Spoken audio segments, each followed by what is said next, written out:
You can start whenever you're ready. Hi, I am Gabi Burgess. I am a painter, a tattoo apprentice, a mom. That's about it. That's what I am. Dope. I like all those titles. Those are all really great titles.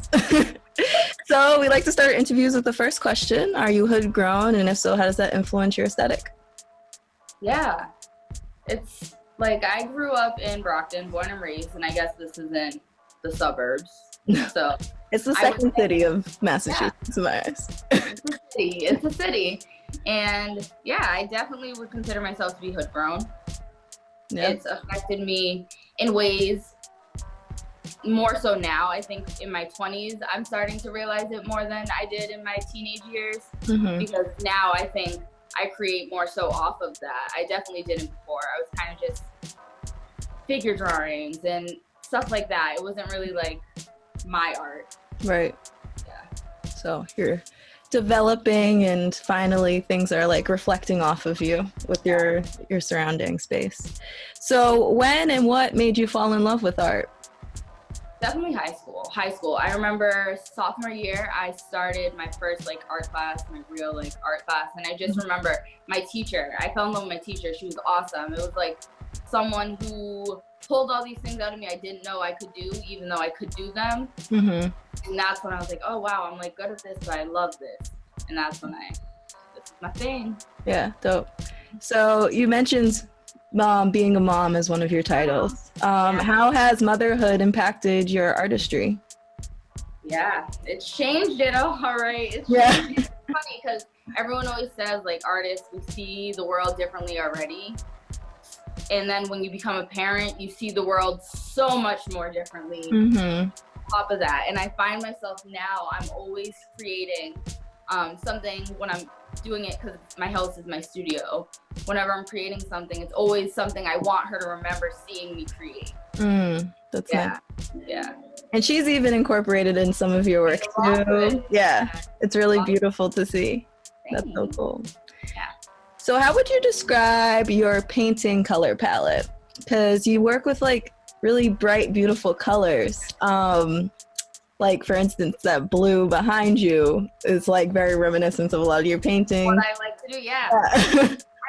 I don't know what my color palette, I guess it's just bright, very like retro. Yeah. Like you have like these 70s feel, but also like I also feel like the old like Japanese type of like classic paintings. Yeah. Dope. That's what I go for. So last year you had your first solo art exhibition. How did that experience like reassure you as an artist and make you feel like, oh, this is real now? I'm official. Yeah, that was scary. This first solo show was scary. Yeah. Like you have no one else to like depend on to other people go look at their stuff. Don't look at mine. But I think that definitely put me in a place where I was like, I have so much support in my community that I didn't even know. I don't think people knew about me, and they were all there and they all buy my work. And I was like, wow, like I guess I really am this artist. Like that did it for me. Yeah. Especially you're getting a lot of support, especially from the Brockton community. Did you feel like there was that artist community in Brockton before you got to at least this age? Did you feel that as a high schooler or anything? No, I don't know if it was just because I wasn't in the scene as much, or I think it's more like my class coming up and everyone above us, we're all kind of just starting to realize we didn't have that strong art community, art family in Brockton, and everyone is kind of just using what they have now, and we're all kind of supporting each other. Dope. Yeah. So I met you through getting a tattoo. This is my first tattoo by you. So can you like, when did you get involved with 111 Tattoo Collective, and how is it being an apprentice at a shop that's run by women? And how does that inspire your work? Because like, just to like talk about me for a second, but like I only get tattoos by women, and like I got like one tattoo by a friend who was also the writer of our theme song for the show. He's the only man that has ever tattooed me, and all my other tattoos are done by women. So it was like so important for me to find you, a Black woman. And I was like, what? She's like gonna be my forever tattoo artist. And then I see you work at 111, and it's a tattoo collective that is all women. And I was like, what? Where does that come from? Like a little hidden gem. Yeah. Once you figure out here, it's amazing. It's heaven. It is. It literally is. And you know, from only getting tattooed by women, it's such a different experience. Oh. It's completely different. And I think that's such a big thing. Being an apprentice at a woman-run shop, it's amazing to be there with people who they've been through exactly what I'm going through right now as women. And it's like you have so much support from them. I learned so much from them. It's so comfortable. It's such a comfortable environment. And I think I'm going to get better and better just because from that alone. Yeah. And you guys are all moms, right, too? Yeah, that's which is also, I love that too. It feels very like, well, for one, the studio is like beautiful too. So like you can tell it has that feminine touch at least. It's a complete, come to the shop Yes, everyone needs to come. It's very different. It is. When the world opens again, we all need to go. Everyone come see me. Yes, for sure. So thinking about your paintings and thinking about a lot of your tattoos, particularly like your flash pages that you make, you work with flowers a lot. Flowers. Can we talk about your relationship to the flower?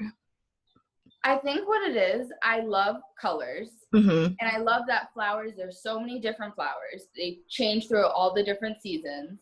Flowers don't ever look the same. All of those aspects is why I love the flowers so much. I love it so much. And I think also I love flowers because I love to look at the things that I don't see when I look out my window. Right. And when I'm painting them, they're all here for me to just, all these colors. Amazing. Yeah. And I've noticed from also connecting back to flowers, you work a lot with this kind of Japanese style of creating these flowers, a very traditional tattoo look. What classic tattoo styles inspire your painting as well as inspire your tattoo work? It started when I first was like, oh, I think this is what I want to do, this tattooing thing. It was Japanese traditional all the way. I still love Japanese traditional. The flowers. It started with the flowers, the koi fish, the dragons. But now I'm noticing as I'm tattooing, I love the thick, bold lines. So that takes me to the like neo-Japanese because I still want to do Japanese traditional, Japanese style. But I like the big lines. I like the color, the bright color. So I think those two are what are getting me where I want to go. This is just like making me itch for you need to draw on my skin too. I just need to do some flowers. Yeah.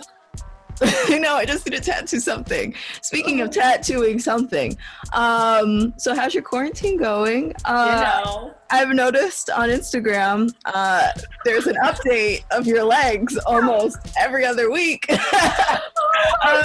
New tattoos. How many new ones have you drawn on yourself since we've been in lockdown? That's a great question, Alex, because I stopped counting. Yeah, it's at that point. I have to be doing this. It's like I can't lose everything that I have right now with that I've learned so far. So I'm like, let me just tattoo myself because it's the closest skin I got. Right. Yeah. So I've just been doing the legs, doing them up. And you have a Jimi Hendrix you did recently? I did a Jimi. I did some chrysanthemums. I did some mandalas. Yeah, and you did like some leaves off the... Some ferns, off the leg. Oh, I did some Arabic. Yeah, that was good too. Yeah, how was it tattooing so like high up on your thigh? Not as bad as you would think. I feel like the lower I was going, the more I was like, wow. When I did that fern, I was like, wow, this was like such a bad idea. Why did I do this? But once you start, you can't stop. Position-wise or pain-wise? Both. Both. I was like doing some weird yoga pose. sitting on top of my table. It was pretty awful. But you made it work. I made it work. Yeah, it turned out great. Yep, I had to. Yeah. All right, awesome. Thank you so much for like talking with me and jamming about your work. What's next thanks for for you? having me. Of course. What's next for your work? If you're working on anything new as you're inside, are you working on more paintings? I feel like I haven't been painting, and I feel like I need to. I have like a huge canvas. I'm gonna start something, so I guess look out for that. Dope. When it pops up. Yeah, when it pops up. So where can the people? Yeah, where can the people find things when it pops up? Find it on Instagram. Oh, it's Gabrielle. That one. I kind of post my work on my tattoo page. I post like my flash there, so you can find that at Gabi B Tattoos on that Instagram. Dope. I'll put both of those in the show notes for people. I appreciate you so much. Thanks for taking the time and talking with me. Of course, Althea. Thanks for having me. Of course.